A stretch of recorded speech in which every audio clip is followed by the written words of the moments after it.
नमस्कार, मेरा नाम है अर्जुन भंडारी और आपका स्वागत है स्टोकोलॉजी सिक्योरिटीज में। आज हम लोग एक एमएफआई इंडिकेटर के बारे में बात करने वाले हैं। ये इंडिकेटर हमारे लिए क्यों इम्पोर्टेंट है, ये भी हम देखेंगे और ये इंडिकेटर्स क्या-क्या चीजें बताता है। तो वो सारी चीजें हम डिटेल में डिस्कस करेंगे इस वीडियो में। और मैं आपको बताऊंगा इसमें कि आप इस इंडिकेटर को यूज करके काफी अच्छे रिजल्ट देख सकते हैं। तो कभी हम ब्रेकआउट देखते हैं, वहां पे भी हमें फेक ब्रेकआउट मिलते हैं, वो सब चीजें भी हम इसमें देखने वाले हैं। तो आइए स्टार्ट करते हैं। सबसे पहले हम इंडिकेटर लगा लेते हैं। सबसे पहले इंडिकेटर का नाम है M F I, money flow index. तो मैं ये मनी फ्लो इंडेक्स इंडिकेटर, मैंने यहाँ एम एफ आई लिखा, मुझे मनी फ्लो इंडेक्स दिख गया, मैंने इसको लगा लिया यहाँ पे। इस टाइप से दिखेगा आपको, आरएसआई जैसा ही, आरएसआई जैसा ही ये इंडिकेटर है जो कि आपको दिख जाएगा नीचे जब आरएसआई। बट आरएसआई में और इसमें एक डिफरेंस होता है कि आरएसआई में वॉल्यूम को कैलकुलेट नहीं किया जाता, पर इस वाले इंडिकेटर में जो मनी फ्लो इंडेक्स इंडिकेटर है हमारा एम एफ आई, इसमें हम वॉल्यूम को भी कैलकुलेट करते हैं साथ में।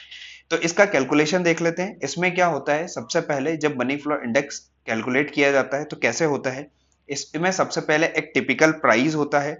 टिपिकल प्राइस होता है इसका high plus low plus close का एवरेज जो होता है उसको डिवाइड 3 कर देते हैं, तो उसका एवरेज आ जाता है। फिर एक रो मनी फ्लो निकाला जाता है जो कि टिपिकल प्राइस इनटू वॉल्यूम होता है। फिर हम मनी फ्लो रेशियो निकालते हैं जो कि हमारा 14 पीरियड का, जो कि हम अभी यूज कर रहे हैं इसमें।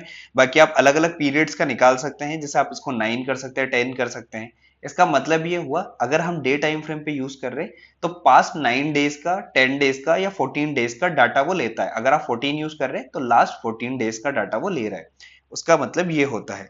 फिर हमारा निकाला जाता है मनी फ्लो इंडेक्स, जिसका एक कैलकुलेशन है पूरा। तो इस टाइप से ये एक जो मनी फ्लो इंडेक्स है इसको कैलकुलेट किया जाता है। अब मनी फ्लो इंडेक्स में अगर हम वॉल्यूम को भी ऐड कर रहे हैं, मतलब कि टिपिकली हम जब इसका टिपिक रो मनी फ्लो निकालते हैं, उसमें हम देखते हैं कि टिपिकल प्राइस इनटू वॉल्यूम होता है।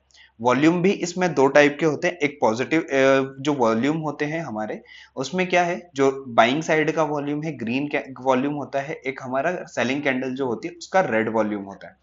ठीक है, तो इसमें हम इस टाइप से वॉल्यूम को कैलकुलेट करके इसमें मल्टीप्लाई करके और इसको जो मनी फ्लो इंडेक्स है इसके कैलकुलेशंस आते हैं यहाँ पे। अब ये बताता क्या क्या चीजें हैं।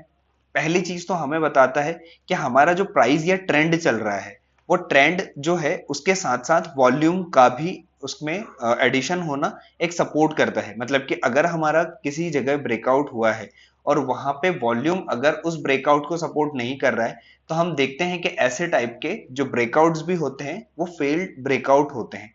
तो हम इसमें देखेंगे कि जो वॉल्यूम हमारा आ रहा है, तो जब प्राइस को वॉल्यूम यानी कि एमएफआई को भी सपोर्ट करे, मतलब वॉल्यूम बढ़ रहा है कम हो रहा है, तो एमएफआई अब सपोर्ट कर रहा है कि नहीं कर रहा है, ये चीज हम इसमें देखेंगे।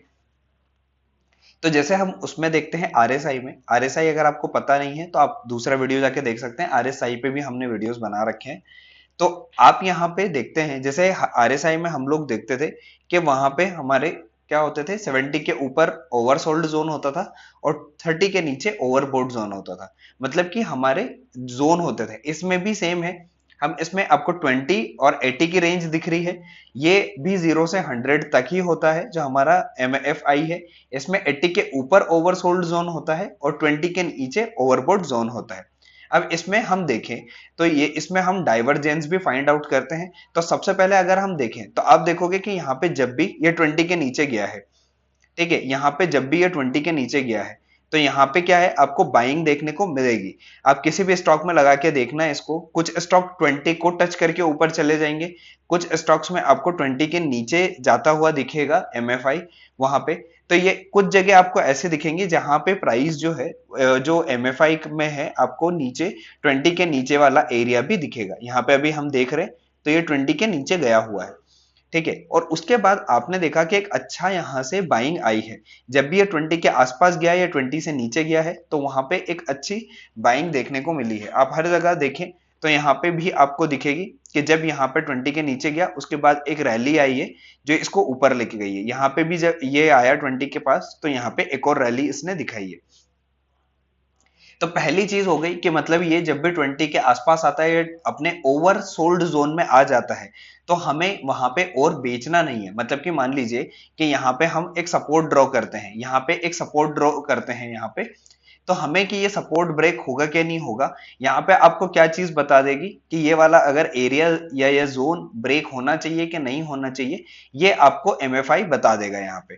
तो एमएफआई भी आपको इस चीज में भी हेल्प करेगा कि यहाँ पे जो एमएफआई की रेंज है वो अगर बहुत ज्यादा ऊपर या नीचे है, मतलब कि अगर ब्रेकआउट आ रहा है, आपको यहाँ पे ब्रेकआउट दिख रहा है आते हुए, पर यहाँ पे ऑलरेडी ओवरसोल्ड जोन में है, तो आप और उसको नहीं सेल करेंगे हम।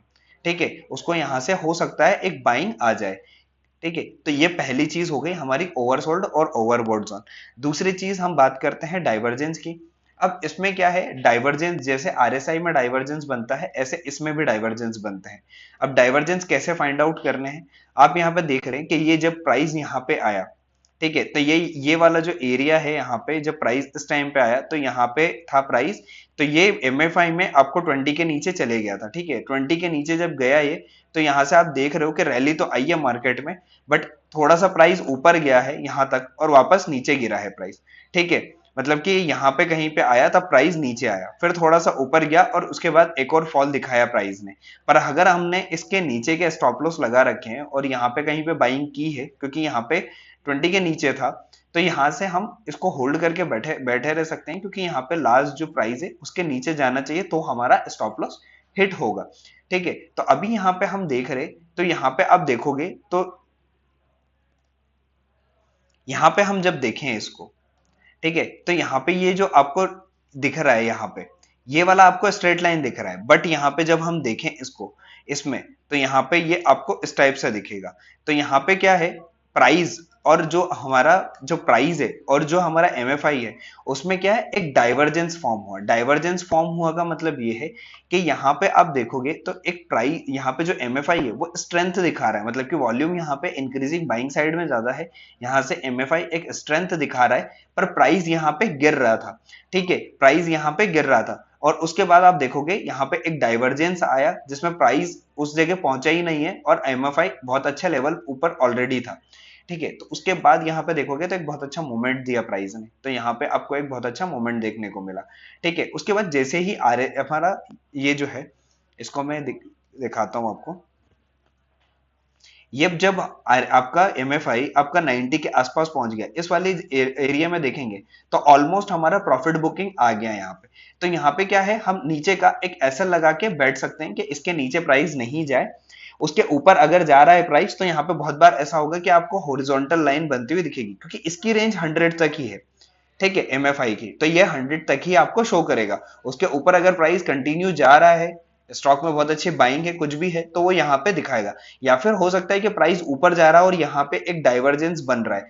तो जब डाइवर्जेंस बनता है, जैसे मैं ये वाला डाइवर्जेंस भी आपको दिखाऊंगा, अभी यहाँ पे क्या हो रहा है कि यहाँ पे प्राइस आपका देख रहे हैं कि धीरे धीरे इंक्रीज हो रहा है, पर यहाँ पे आरएसआई गिर रहा है। ठीक है, ये आरएसआई यहाँ पे गिर रहा है, तो आप एक नीचे हमारा एक ट्रेलिंग एसएल भी यूज करें, जिससे क्या है कि हमारा जो ऑलरेडी प्रॉफिट आ गया है वो हम लॉस में नहीं काटे, हम उसको मैक्सिमम प्रॉफिट इसमें बुक कर पाए। तो हमारा अभी कहां पे आ गया है, 90 के आसपास। तो यहाँ पे एक कांस्टेंट आपको दिख रहा है कि ये प्राइस जो है वो नीचे नहीं गिर रहा है, प्राइस एक कांस्टेंट लेवल में चल रहा है, बट यहाँ पे आपका एमएफआई काफी गिर गया है। ठीक है, उसके बाद एमएफआई ने, यहाँ पे आप देखोगे तो प्राइस जब यहाँ पे था तो एमएफआई बहुत नीचे आ गया था इस वाले एरिया में, और प्राइस थोड़ा और नीचे आया तो एमएफआई और नीचे आ गया। उसके बाद यहाँ से प्राइस भी ऊपर आया है और एमएफआई भी ऊपर आया है। ठीक है, अब अगर हम इस टाइप के डाइवर्जेंस की बात करें, तो हमें एक यहाँ पे प्राइस जब आप देखेंगे तो आपको दिख रहा है कि यहाँ पे प्राइस ऊपर जा रहा है, ये वाले एरिया में अगर आप देखें तो यहाँ पे प्राइस ऊपर जा रहा है। पर अगर आप यहाँ पे एक और चीज देखो, तो यहाँ पे आपको दिखेगा कि ये यहीं से प्राइस जो है वो कंटिन्यूअसली नीचे जा रहा था, और यहाँ पे आप देखोगे तो ये वाला जो प्राइस है ये ऊपर जा रहा है, एमएफआई यहाँ पे डाइवर्जेंस बना रहा है, एक टाइम पे कांस्टेंट हुआ और यहाँ पे प्राइस गिर गया। तो जब इस टाइप से हो कि एमएफआई एक अपने मैक्सिमम लेवल पे पहुंच गया है 90 के आसपास, 94 के आसपास, तो यहाँ पे क्या होगा कि प्राइस नीचे भी आएगा ऊपर भी जाएगा, ठीक है। पर आपने अगर ट्रेंड में पहले एंट्री करी है, जैसे हमने यहाँ पे एंट्री करी या यहाँ पे एंट्री करी, यहाँ पे भी एक डाइवर्जेंस बना है आप देखो, तो यहाँ पे प्राइस जो है वो नीचे आया है, यहाँ पे प्राइस जब आया तो प्राइस यहाँ पे नीचे आया है, और हमारे एमएफआई ने यहाँ पे एक अपवर्ड साइड यहाँ पे डाइवर्जेंस क्रिएट किया है।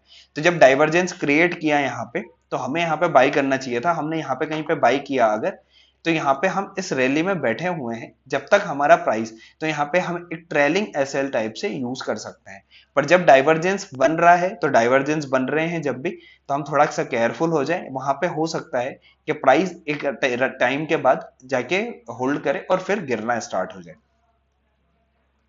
ठीक है। यहाँ पे आप देखें तो और भी जगह हम देख सकते हैं सेम चीज, यहाँ पे आपको दिखेगा कि प्राइस यहाँ पे एक और जगह डाइवर्जेंस दिख रहा है कि यहाँ पे जब हम आ रहे हैं तो यहाँ पे आपको यहाँ पे कांस्टेंट दिख रहा है प्राइस, पर यहाँ पे हम देख रहे तो आपको दिखेगा कि यहाँ पे डाइवर्जेंस हो गया, यहाँ पे और ज्यादा गिर गया, मतलब प्राइस नहीं गिरा, वॉल्यूम एमएफआई गिर गया बहुत ज्यादा। जब एमएफआई गिर गया है इतना, तो यहाँ पे क्या है, ये वाला सपोर्ट भी है एक, यहाँ पे प्राइस को सपोर्ट भी मिल रहा है, और एमएफआई यहाँ पे आप देखोगे तो 20 के आसपास आ गया है। ऐसी जगह वापस हम शेयर्स बाय करते हैं और यहाँ से एक अच्छी रैली हमें देखने को मिलती है।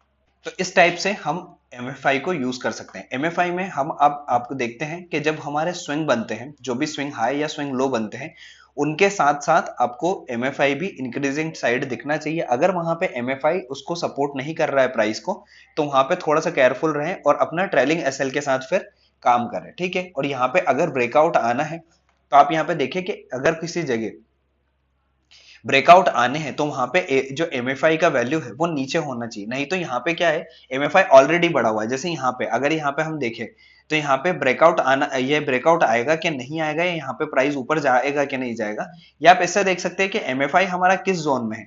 एमएफआई अगर हमारा ऑलरेडी पहुंच चुका है ऊपर 94 के आसपास और एक डाइवर्जेंस क्रिएट कर रहा है, तो आपको जब डाइवर्जेंस यहाँ पे क्रिएट होते हुए दिख रहे हैं, तो यहाँ पे हो सकता है कि प्राइस यहाँ से ब्रेकआउट ना करके एक डाउनफॉल दिखाए, ठीक है। तो इस टाइप से आप इस एमएफआई इंडिकेटर को यूज कर सकते हैं, ये बहुत हेल्प करेगा आपको स्टॉक्स फाइंड करने में। इसको आप यूज कर सकते हैं आवरली टाइम फ्रेम पे भी, हम आवरली टाइम फ्रेम पे भी इसको यूज कर सकते हैं। एमएफआई आपको आवरली टाइम फ्रेम पे भी अच्छे रिजल्ट देगा, तो इसमें आप चार्ट पैटर्न बना के इसको आवरली टाइम फ्रेम पे भी यूज कर सकते हैं, ठीक है। तो ये आपको डेली टाइम फ्रेम पे इसके बहुत अच्छे रिजल्ट है, आप डेली टाइम फ्रेम पे इसको यूज कर सकते हैं, ठीक है। तो आज के लिए इतना ही, मिलते हैं नेक्स्ट वीडियो में। और अभी तक अगर आपने स्टॉकोलॉजी सिक्योरिटीज को फॉलो नहीं किया है तो आप फॉलो कर लीजिए।